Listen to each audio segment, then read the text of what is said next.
Chapter 3 Melissa. Setelah memastikan rencananya, Zhou Mingrui tiba-tiba merasa memiliki keberanian. Rasa takut dan kegelisahannya hilang dari benaknya. Kemudian ia meniatkan diri untuk mempelajari pecahan-pecahan memori dari klan Moretti. Zhou Mingrui secara naluri berdiri sebelum menutup katup pipa gas. Dia menatap lampu dinding meredup dan secara perlahan mati sebelum duduk kembali di kursinya. Ketika tanpa sadar, ia mengutak-atik silinder pistol yang terbuat dari kuningan, ia menyentuh sisi kepalanya. Dengan perlahan, ia mengingat memori dalam kegelapan, namun berselimutkan warna merah seolah-olah ia adalah penonton paling depan di dalam bioskop. Mungkin karena ada peluru yang menembus kepalanya, memori Clint menjadi berkeping-keping seperti kaca yang pecah. Bukan hanya ingatan yang tidak sinkron, namun ada juga banyak ingatan yang jelas-jelas hilang. Misalnya, ingatan mengenai bagaimana pistol berbentuk indah itu bisa ia miliki. Apakah ia bunuh diri atau terbunuh, serta arti kata semua orang akan mati termasuk aku di dalam buku catatan. Atau apakah dia ikut serta dalam hal yang aneh 2 hari sebelum kejadian? Ingatan tersebut tidak hanya terpecah-pecah, namun ada juga bagian yang hilang. Hal ini terjadi bahkan untuk pengetahuan yang seharusnya ia ketahui.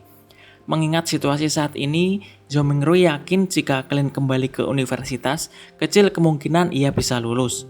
Padahal, ia baru saja lulus dari kampus beberapa waktu yang lalu tanpa bersantai sedikit pun. Dia harus ikut dalam wawancara jurusan sejarah di Universitas Tingen 2 hari lagi. Para sarjana di kerajaan Lone Kingdom tidak mempunyai tradisi untuk menetap di alma maternya. Mentor Clint memberikan surat rekomendasi untuk Clint ke Universitas Tingen dan Universitas Baeklan. Tanpa bersuara, Zhou Mingrui mengamati bulan merah yang sedang tenggelam di barat melalui jendelanya. Perlahan bulan tenggelam berlanjut hingga muncul seberkas cahaya surya dari timur, mewarnai cakrawala menjadi keemasan. Pada saat itu terdengar suara dari ruang sebelah. Tak lama kemudian suara langkah kaki mendekati pintunya. Melissa sudah bangun. Dia sangat tepat waktu seperti biasanya. Zhou Mingrui tersenyum. Karena ingatan Clint melihat Melissa membuatnya merasa seolah ia benar-benar adik perempuannya. Tapi aku tidak memiliki adik perempuan. Dia langsung membantah dirinya sendiri. Melissa berbeda dari Benson dan Clint. Dia tidak menyelesaikan pendidikan dasarnya di kelas hari Minggu yang disediakan oleh gereja Dewi Evernight. Saat Melissa mencapai usia sekolah, Raja Kerajaan Lone Kingdom memberlakukan undang-undang pendidikan dasar yang baru. Sebuah komite sekolah dasar dan sekolah menengah dibentuk dan secara khusus diberikan anggaran dana oleh kerajaan, meningkatkan investasi kerajaan untuk pendidikan. Dalam kurun waktu kurang dari 3 tahun, dengan anggapan bahwa banyaknya sekolah gereja atau sekolah agama yang akan digabung atau disatukan, sekolah umum juga banyak didirikan dengan tujuan untuk mempertahankan prinsip kenetralan agama. Hal ini dilakukan untuk mencegah dunia pendidikan terlibat dalam konflik antara penganut sang penguasa badai, Dewi Evernight, dan Dewa Mesin dan Uap. Dibandingkan dengan kelas hari Minggu yang biayanya hanya 1 penny, biaya sekolah dasar umum adalah 3 penny seminggu. Mungkin tampak lebih mahal, namun kelas hari Minggu hanya menyediakan kelas pada hari Minggu, sedangkan pendidikan dasar umum menyediakan kelas 6 hari seminggu. Jadi kesimpulannya biayanya tergolong rendah bahkan hampir gratis. Melissa berbeda dari kebanyakan gadis lain. Dari usia muda, dia menyenangi hal-hal seperti gear, per, dan laker. Cita-citanya menjadi mekanik mesin uap. Benson yang tahu tentang pentingnya pendidikan, mendukung cita-cita adik perempuannya seperti yang ia lakukan pada Clint. Lagi pula, sekolah teknik Tingen hanya dianggap sebagai pendidikan sekunder. Dia tidak perlu bersekolah di sekolah bahasa atau sekolah umum untuk mendapatkan lebih banyak pengetahuan. Pada bulan Juli tahun lalu, Melissa yang berusia 15 tahun berhasil lulus ujian masuk dan mewujudkan mimpinya menjadi siswa di Departemen Mesin dan Uap Sekolah Teknik Tingen. Dengan demikian, biaya sekolah mingguannya meningkat menjadi 9 penny. Sementara itu, perusahaan Benson terkena dampak situasi di kontinen selatan. Terjadi penurunan drastis baik laba maupun transaksi bisnis. Lebih dari sepertiga karyawannya di PHK. Untuk mempertahankan pekerjaannya dan mempertahankan penghidupannya, Benson hanya bisa menerima tugas yang lebih berat. Ia harus lebih sering bekerja lembur atau pergi ke tempat-tempat dengan lingkungan yang keras. Itulah yang disibukkannya beberapa hari terakhir. Bukannya Klein tidak mau membantu untuk meringankan beban kakaknya, namun karena terlahir sebagai rakyat jelata dan diterima di sekolah bahasa yang rata-rata, ia sangat merasa tidak mampu. Misalnya, sebagai asal mula semua bahasa di kontinen utara, bahasa kuno Vesak adalah sesuatu yang semua anak bangsawan dan kelas kaya akan pelajari sejak usia muda. Sebaliknya, ia baru pertama kali mendengar bahasa itu di universitas. Ia menghadapi banyak kejadian serupa selama menempuh pendidikan. Klein selalu berusaha sekuat tenaga dan sering begadang dan bangun tidur lebih awal sehingga bisa mengejar teman-temannya dalam hal akademik. Dengan begitu, akhirnya ia bisa lulus walaupun dengan nilai rata-rata. Ingatan tentang kakak laki-laki dan adik perempuannya terus bermunculan di pikiran Zhou Mingrui sampai kemudian dalam pikirannya ia merasa membuka kenop pintu. Saat itulah ia terbangun dari lamunannya dan tersadar kalau ia sedang memegang revolver.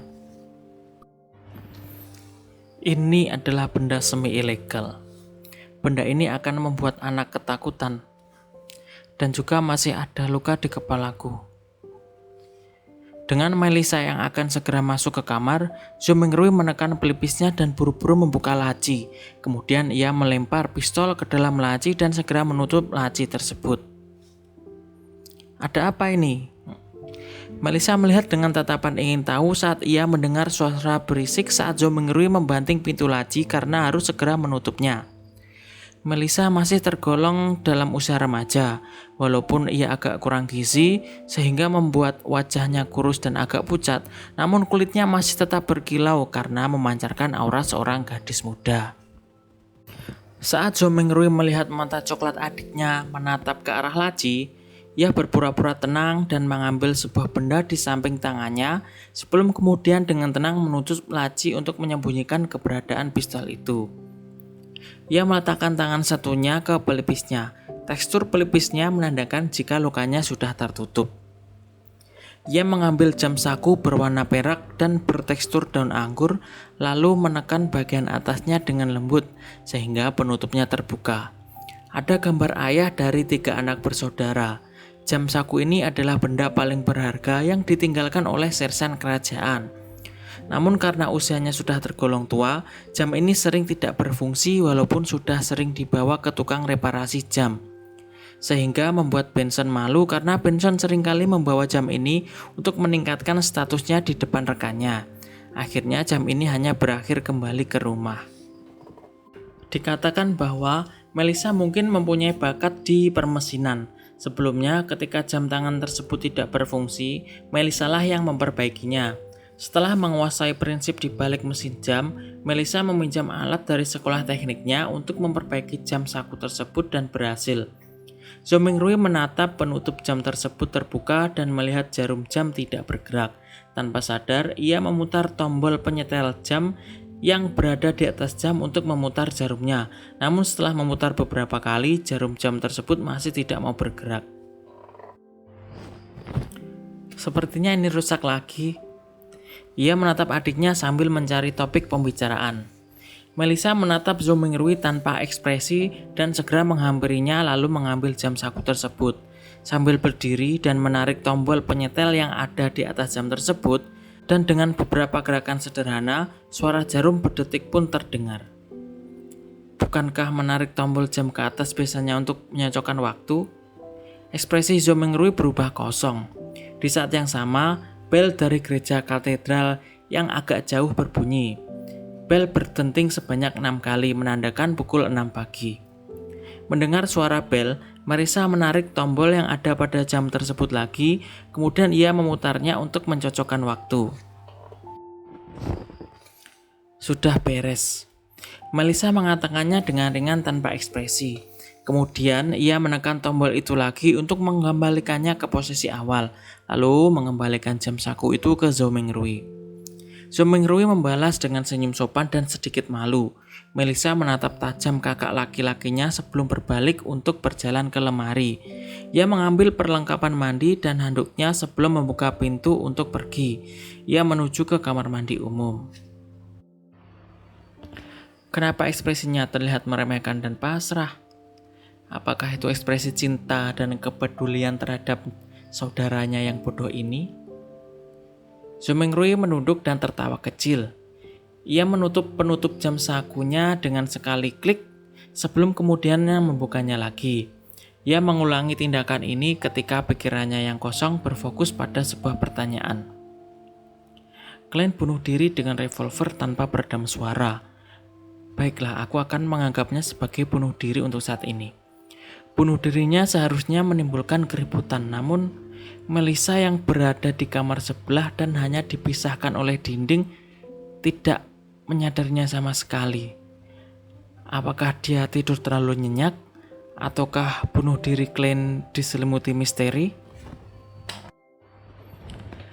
Klik, jam saku terbuka. Klak, jam saku tertutup. Melissa kembali dari mandi dan melihat tindakan bawah sadar kakaknya yang terus-menerus membuka dan menutup jam saku. Tatapannya sekali lagi berkaca-kaca karena jengkel, lalu ia berkata dengan suara manis, "Klein, keluarkan semua sisa roti. Ingatlah untuk membeli yang segar hari ini. Ada daging dan kacang polong juga. Waktu wawancaramu sudah dekat. Aku akan membuatkanmu daging kambing rebus dengan kacang polong."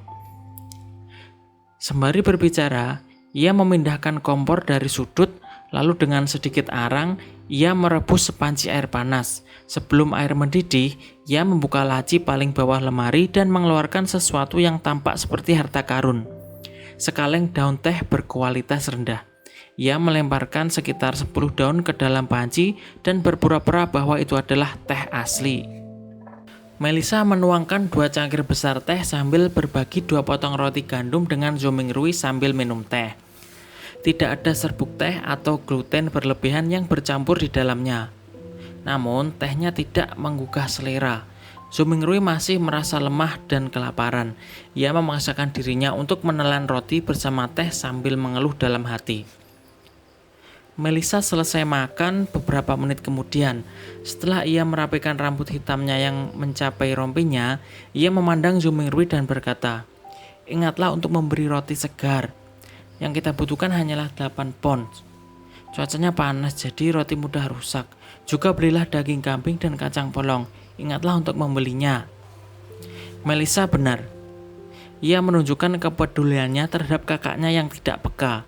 Ia bahkan harus mengulanginya untuk menekankannya lagi. Zhou Mingrui mengangguk sambil tersenyum. Baiklah. Mengenai pon kerajaan Lone Kingdom, Zhou Mingrui mencocokkan ingatan Klein dengan ingatannya. Ia yakin beratnya kira-kira hampir setengah kilogram. Melissa tidak berkata apa-apa lagi. Ia berdiri dan merapikan area itu. Setelah mengemas sisa roti terakhir untuk makan siang, ia mengenakan kerudung compang-camping yang ditinggalkan ibu mereka, mengambil tas yang dijahit sendiri yang digunakan untuk membawa buku dan alat tulisnya, dan bersiap untuk pergi. Ini bukan hari Minggu, jadi ia harus menghadiri kelas seharian penuh. Berjalan kaki dari apartemen mereka ke sekolah teknik Tingen memakan waktu sekitar 50 menit. Ada kendaraan umum yaitu kereta kuda yang harganya 1 penny per kilometer dengan batasan 4 penny di dalam kota dan 6 penny di pinggiran kota. Untuk menghemat uang, Melissa akan berangkat lebih awal dan berjalan kaki ke sekolah.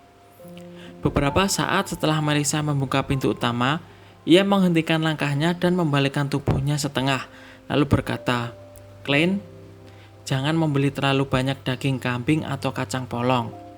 Benson mungkin kembali hari Minggu. Oh, dan ingatlah, kita hanya membutuhkan 8 pon roti." "Baik, tentu saja," jawab Zhou Mingrui dengan pasrah. Secara bersamaan, ia mengulangi kata minggu beberapa kali di kepalanya. Di kontinen utara, 1 tahun juga dibagi menjadi 12 bulan. Setiap tahun ada 365 atau 366 hari. Seminggu juga dibagi menjadi 7 hari. Pemisahan bulan merupakan hasil pengamatan astronomi. Hal itu membuat Zhou Mingrui curiga apakah ia berada di dunia paralel. Adapun pembagian hari itu adalah karena akibat dari agama-agama yang ada. Hal itu karena kontinen utara mempunyai 7 dewa ortodoks, yaitu Sang Sinar Surya Abadi, Sang Penguasa Badai, Dewa Pengetahuan dan Kebijaksanaan, Dewi Evernight, Ibu Pertiwi, Dewa Perang, dan Dewa Mesin dan Uap. Melihat adiknya menutup pintu dan pergi, Zhou Mingrui dengan sekejap menghela nafas. Segera pikirannya terfokus pada ritual peningkatan keberuntungan. Maaf, aku sangat ingin pulang. Chapter 3 selesai.